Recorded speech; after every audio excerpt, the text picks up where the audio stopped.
The Basic Law of the Universe. September 2013. Beloved one, you are coming into a time now, a part of a progression which has started a good time ago, even before this lifetime as you measure lifetimes, a progression of allowing expansion, of allowing the awakening and a feeling of lightness, more light. That is why you are seeing elemental darkness in what you call your political arena, in all of the areas that you look at. The darkness is coming up now in all of the dramas, and you think, oh, it's getting worse, but it is not. All of the things that have been swept under the carpet and held under the carpet because it was thought not safe to talk about them, think about them, or to bring them out into the light are now coming out into the light in order to be healed. It is as you would have perhaps the skinned knee. It looks terrible. It is all skinned up, bruised, and you think, what's happening? It's all a mess. Well, that is what you are living with in the world. It is coming to a place where it has been scraped down to perhaps the bloody bit of it and it looks pretty awful, but what it has to do now is to heal. And it is coming to a place where, if you have had what is called the infection and something has been under the skin, it has to open, and then the healing can happen. And that is what you are seeing, the whole messy bit under the skin now being exposed. And that is when the healing can start. So when you hear of the infection of the world, allow yourself to know that truly the skin is being pulled back so that the healing can begin to take place. It is happening not only in your geopolitical grouping, but also in all of the others, and because now that you are coming to a threshold of understanding oneness, you are aware of all of the brothers and sisters and other geopolitical groupings who are rising up and making quite a bit of turmoil so that it looks terrible, and yet what is happening is working towards the healing. Now, we have spoken in other times that your timing seems to be quite slow. In truth, many changes happen every day, and they all add together to bring the collective consciousness to awakening and feeling more light. Sometimes it takes a while before one can see, oh, we are now further along than we were maybe 6 months ago or 2 years ago. You know, there's been some evolution which has happened. But it takes a while before it is obvious. So one can say, well, this is really terrible. Every day when I turn on my television set, I get to see news that is just really, really disheartening, and yet the heart is in it. The heart is the healing of bringing it out into light so that the healing can begin. So when you feel disheartened, know that truly you are putting the heart back into it. When one will give you the news that sounds like fresh disasters, there is always a new one every day, or several every day perhaps, know that truly it is being brought to your attention. You are inviting it to come to your attention so that you can know the truth of it. Not to focus on the obvious. Do not deny that there is violence happening, or perhaps there are ones who have all of the possessions swept away in the wind, and yet you have seen these ones when they have been asked, how is it for you? They say, I am blessed because I have come through this. And so one awakens. One then comes to a place of understanding, it is my divinity that truly orchestrates my life. And when that aha happens, then there is great laughter. There is a great throwing off of the heaviness of the world and feeling of light. And at that moment the aura expands quite significantly and they can go with a step that is lighter, that is free. I speak to you from a place of freedom, of expansiveness. I want you to grasp the feeling of expansiveness, because it is your true divine nature. The basic law of the universe is expansion, always and forever expanding. Your scientists, when they look at the known universe, have told you that it is expanding outward. Your inner nature is expanding always and going out further and further. The basic nature of you is to expand. You are energy. Truly everything is energy. Whether it is formed or unformed, it is energy, and the basic law of energy is to expand. That is why you are making for yourself new universes, the ones within and the ones that are seen and measured by your scientists. The creative one is always expanding and creating, and that is who and what you are. You have a great example of expansion in nature. It is called a puffball mushroom, which grows and grows until it is almost the size of a basketball. It starts out as a small mushroom, smaller than perhaps a small button, and continues growing, expanding until it reaches its prototype in the divine plan.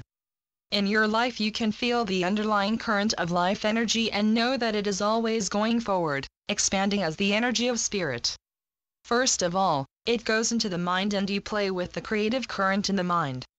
Then, with a deep breath you can come to the feeling of the current of living energy. That is why I say unto you to take the deep breath, because when you take that deep breath, you allow yourself for a millisecond to touch the current that is underlying everything.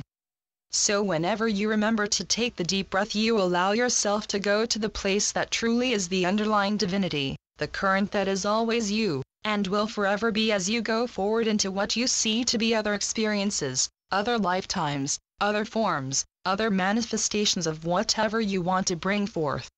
Allow yourself to know that I am eternal because you are. I am the spirit that activates everything that I see. I am divine. I am of the Creator. That is why I am so creative. Oh, my goodness, sometimes I wish I weren't so creative.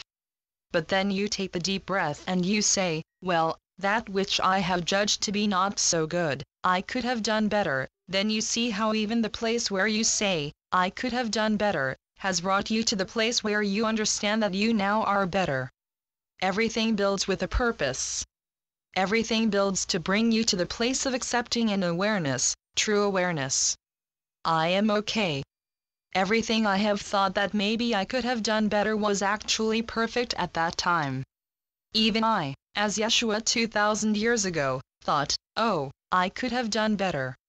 I should have done better. I could have said. I knew the power and the peace and the love of the Father and how I wanted to give it to people. I wanted them to come alive in it. I wanted them to know that truly they are alive in that spirit. Some of them caught it, but many of them did not. They were caught up in thinking, what do I have to do tomorrow? Where am I going to get the golden coins? And so I prayed to the Father. I did more than pray to the Father. I screamed at the Father, and I said, what's wrong? What's wrong with me that I can't get the message across? I love these ones. I love this one. I want him to know how loved he is. I want him to know how beloved he is. I want him to feel it, truly to feel it deep within himself. And when I stopped and I took finally a deep breath, the Father said to me, there is nothing wrong with you, and there is nothing wrong with the ones who do not understand right now. They are in their right place on their journey.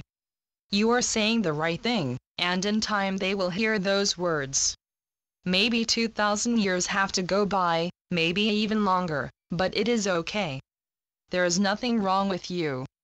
So I took the deep breath and I said, well, if you say so, I guess you know.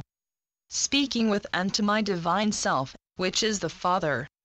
And so I went forward speaking my truth of the love of the Father, the goodness of the Father, how life can be lived easily and happily, even though the Romans were coming with their swords and demanding that ones give up not only the golden coins, but their dwelling places, even their physical bodies.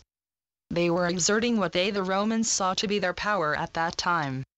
But it was only passing, temporal power, and now you have the advantage. You can look back and you can say, that's part of history. I see how they rose up and they were in power for a while, but that was passing. And there have been other civilizations that have arisen and passed away. You have some that are known now in what is called your mythology, ancient history, even before recorded history, and it is all true. Over and over you reinvent until you come to the place of the deep breath. You come to the place of saying, look at what I have come through. Look at the lifetimes that I have lived. Look at what I have done, all of the other lifetimes where I have been a leader, where I have given of my vision and sometimes of my body, because that was what was needed. I've really come a long way. It is expansion that is forever going forward. And you have heard me speak over and over about going forward and expanding and experimenting and expressing until the purpose of time has been fulfilled, because you are going to go outside of time. Time is a construct that you have built into this reality, and you feel it to be constricting from time to time. Upon there, you feel it to be constricting and you say, I can't get everything done in time. I can't get to wherever I want to go in time. Everything is measured in time in this reality, but you are going to come to a place where you are going to walk out of time. But you are still going to be ever expanding, ever expressing, ever creating, because that is your divine nature. So if that is your future, and I assure you that it is, you might as well be happy about it. It is a good future, and you will be happy in it every day, every moment, even outside of time. For truly, when you lay down the body you have an experience called heaven, but it is just that, an experience. And when you have experienced it to the place where you feel complete, the same as when you feel complete with the physical expression, you will move from what is called heaven into another experience, ever expanding. You are a galaxy in yourself. Within yourself you are the galaxy. You can see this as you attract certain ones to yourself and you all spin in the same direction, or sometimes you do not and then it feels different. You are a galaxy unto yourself, forever expanding and going forward just for the experience of it, just to know how creative you can be, just to enjoy. For truly, as you understand and you accept that you are energy, you know that you are energy, you wake up in the morning and sometimes you say, oh, I don't have any energy. Or sometimes you wake up in the morning and you say, wow, I can't wait to get up and go do whatever you have planned for that day. And you know even in that small example that you are energy. Not that you have energy, but that you are energy. And more than that, and that is just a small part of you, but it allows you a clue, you are creative expansive energy forever going forward, and it will always, even beyond time, be who and what you are. To use the word, who limits it, seemingly as a personality. But to speak of, what you are, eternal, ongoing, beyond even the concept of time, expansive energy, you have called it spirit, that is what you are. You take on certain personalities, certain attributes in different lifetimes, different expressions, just for the fun of it, just to experiment, to see how it would feel. How would it feel to be a man? To have certain attributes of a man. To be masculine. To perhaps be able to ride the great stallion and to know your oneness with that form of life. How would it feel to be the woman? To be feminine, to birth the small ones. How would it feel to have the physical attributes of the man, yet have the feminine qualities? How would it feel to have the physical form of the woman and the masculine qualities? How would it feel to be the butterfly, the very tiny little butterfly, fragile seemingly and yet life itself? How would it feel to be the great mammoth? They are not just part of mythology. Your scientists are now finding some of the remains so that you know that you have brought them forth in what seems to be a long time ago, but you have not only brought them forth. You have been them, because you wanted to know, how does it feel to be so large, expressing so much energy and form? How would it feel to be a tiny little tent caterpillar, to be life in that form and to know only one thing, that I have to keep eating? How would that feel, although there is not the thinking that goes into it? It is only the innate instinct of life to continue life. The tent caterpillars do not worry. They do not worry as they are eating the leaves, what is going to happen to me? Or what is going to happen to the tree? They just have the instinct of life, to be ever ongoing. That is their purpose. They are life. They are energy. And that energy may then go into another form. Life can never be extinguished. Form can be extinguished, but not life. Life is an expression of the creative energy that you are, whether in form or unformed. Life expression is always expanding, wanting to experience itself even more, forever ongoing, forever creating, forever expanding. The basic law of the universe, formed and unformed, is expansion. You are the universe itself. So be it. Yeshua ben Joseph, Jesus. Channeled by Judith Coates. www.oakbridge.org